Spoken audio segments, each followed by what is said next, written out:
As we watch and monitor that crisis in Israel, it has put a renewed scrutiny on Congress, especially on the House, because they are without a speaker, and that could impact aid to Israel and other nations. Our Washington, D.C. correspondent Rachel Knapp is joining us live from the U.S. Capitol. Rachel, the House has an interim speaker right now until one is elected, but how does that impact the chamber's ability during this time? Good evening, Eva. So according to people I spoke with, as well as other sources, this Speaker pro tem is essentially powerless. What I'm being told is that they have the authority to call in members to vote on and elect a new speaker, to adjourn and to recess, just a handful of those items.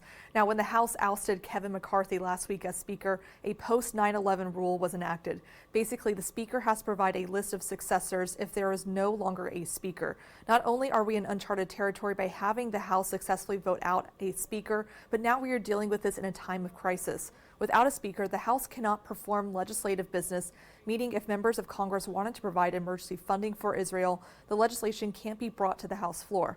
But according to Todd Belt, the George Washington University professor and director of political management, the U.S. is still able to provide aid without Congress's approval.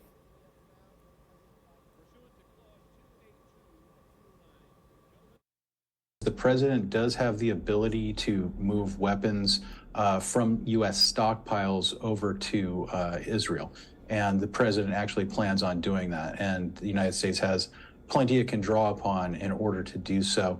Unless this gets dragged out for weeks and weeks, I don't think it's going to have an impact on the United States' ability to supply weaponry to Israel.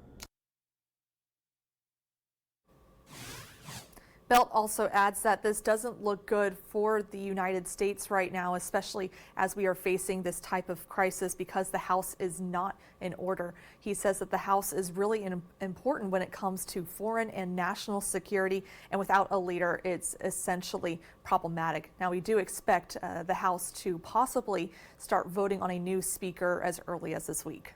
Eva, back to you.